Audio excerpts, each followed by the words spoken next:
খ্রিস্টানদের কিছু ইমাম কিন্তু আমাদের ঝিনাইদহ জেলাও খ্রিস্টান আছেন, আমি জানি না আপনারা চেনেন কিনা। তাদের আলামত একটাই, তারা মসজিদে মিনারে খুতবায় একটাই কথা, মুসলমানরা ভালো না, আলেমরা ভালো না, অমক ভালো না, মানে দলমত নির্বিশেষে সব মুসলমানের খারাপ করে। আলেমদের মুসলমানদের খারাপ বলাটাই তাদের কাজ। এর উদ্দেশ্য মুসলমানদের আলেমদের প্রতি ঘৃণা জন্মানো। আমাদের সমাজের একটা ট্রেন্ড হলো কত আলেম ওলামা মুসলমান ইমাম এদের বিরুদ্ধে কথা বলা। এই জিনিসটা প্রমোট করে খ্রিস্টানেরা। সমাজে খারাপ মানুষ সব জায়গায় আছে, দাড়ি চাষা খারাপ আছে, দাড়ি রাখা খারাপ আছে, নামাজি ভালো আছে, নামাজি খারাপ আছে। কিন্তু আলেম ওলামা, আপনাদের আগে অনেক বলেছি, আপনারা বলতে পারেন না যত অন্যায় আকাম আলেমরাই করলো, যত খারাপ আলেমরাই করলো। এই বাংলাদেশের কত কোটি বিলিয়ন ডলার আলেমরা লুট করেছে, আর নন আলেমরা কত কোটি লুট করেছে। বাংলাদেশের দারিদ্র, যৌতুক, ঘুষ, সুদ, মাদকতা, এগুলোর জন্য আলেমরা কত পার্সেন্ট দেয়? আলেমরা দেয় নাকি?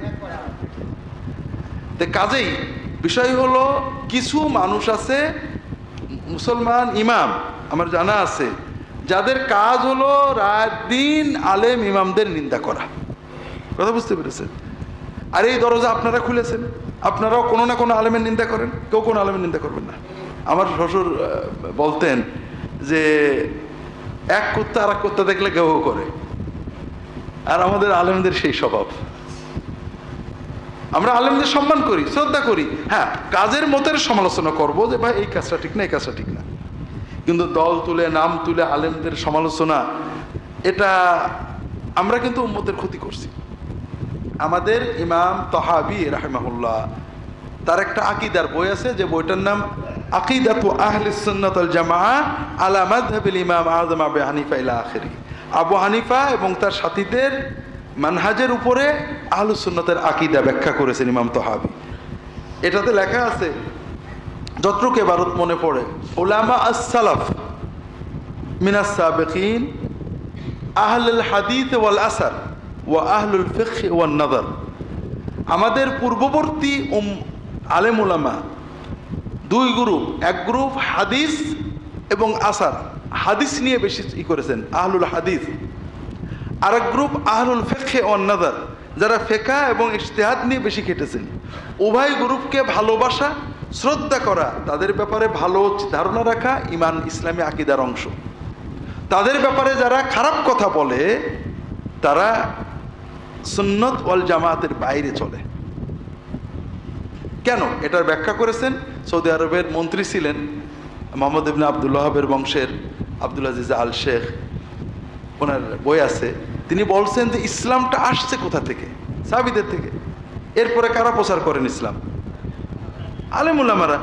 তা আপনি যখন আলেম উলামাদের ডাক্তার কিন্তু ডাক্তারের নাম তুলে গাল দেয় না, দেয়? বলে না কিচ্ছু হয়নি, আর একটা ওষুধ দেয়, এইটুকু বলে নাকি ও কিচ্ছু জানে না, লেখাপড়া জানে না, ও ডাক্তারি বিদ্যার দুশ্মন বলে। তা আমরা বলি কেন? আমরা বলতে পারি না এটা ঠিক হয়নি ভাই, উনি ভুল বলেছেন, ফতোয়াটা ঠিক হয়নি, মশলা ঠিক হয়নি। কাজেই চরিত্র হনন, আলেমরা কেউ মাসুম না, ভুলের ঊর্ধ্বে না, নির্ভুল না, নিষ্পাপ না। আমরা তাদের 1 কোটি বার বলতে পারি তারটা ভুল হয়েছে, কিন্তু বলতে পারি না তার চরিত্র হননমূলক, তার তাকওয়ায় আমরা আঘাত দিতে পারি না। সে মুত্তাকি ছিল না, দিনের দুশমন ছিল, কিছু জানতো না, হ্যান করতো না, এগুলো বলতে পারি না। যদি এভাবে আপনি আলেমদের চরিত্র হনন করেন তাহলে পরে উম্মত অসহায় হয়ে পড়ে, কার কাছে যাব? কথা বুঝতে পারছেন না? এই জন্য যারা আলেমদের চরিত্র হনন করেন তারা ভালো করেন না, তাদের থেকে দূরে থাকবেন, এবং এটা যে খারাপ এটা জনগণকে, মুসল্লিদেরকে বোঝাতে চেষ্টা করবেন। আলেমদের মর্যাদা সমাজে, মনে করেন মানুষের ভিতরে কল্যাণ প্রতিষ্ঠা, কি বলে, মানুষের ভিতরে সম্প্রীতি প্রতিষ্ঠা, মানুষকে ভালো পথে ডাকা, মানুষের ভিতরে দুর্নীতি দমন করা, মানুষের পারিবারিক, আলেমরা কত অবদান রেখেছেন খেয়ে না খেয়ে, এগুলো আপনাদের জানতে হবে। আলেমদের প্রতি শ্রদ্ধাবোধ আমাদের ইমানের অংশ। এখনো মানুষ আলেমদের শ্রদ্ধা করে, আর আমরা ভুলভ্রান্তি করেন, পড়েন না, তারপরও মানুষ তাদের কথা শোনে। এই জন্য আলেমদের প্রতি শ্রদ্ধাবোধ নষ্ট করা এটা সমাজের একটা গোমরাহি, যেটা আমাদের খুব সতর্কতার সাথে চলতে হবে। এগুলো হলো সমকালীন বিভ্রান্তি।